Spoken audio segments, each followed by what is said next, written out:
బాధపడుతున్నావా? ఏ యోగ్యత నాకు లేదండి, అందరూ నన్ను చిన్న చూపులు చూస్తున్నారు నువ్వు అనుకుంటున్నావేమో. దేవుని కృప అడుగు. ప్రభా నీ కృప నాకు ఇవ్వు. ఎస్తేరుని చూడగానే రాజుకు దయ కలిగిందంట.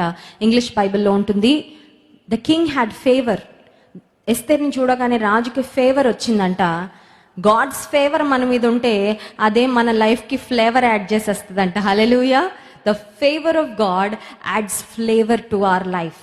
దేవుని దయ, దేవుని కృపే మన జీవితానికి ఒక ప్రత్యేకతను సంతరించి పెడుతుంది. బాధపడుతున్నావేమో, లోక సంబంధంగా ఏ ఘనత ఏ మెప్పు నాకు లేదని నువ్వు కృంగిపోతున్నావేమో, దేవుని దయ కొరకు అడుగు. దేవుని దయా దాక్షిణ్యముల కొరకు ఎదురు చూడు.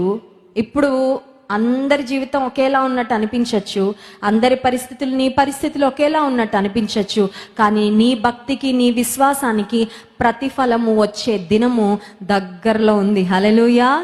నమ్మితే ఖచ్చితంగా ఎస్తేరు జీవితంలో కార్యములు చేసిన దేవుడు నీ జీవితంలో కూడా ఆశ్చర్య కార్యములు జరిగిస్తాడు.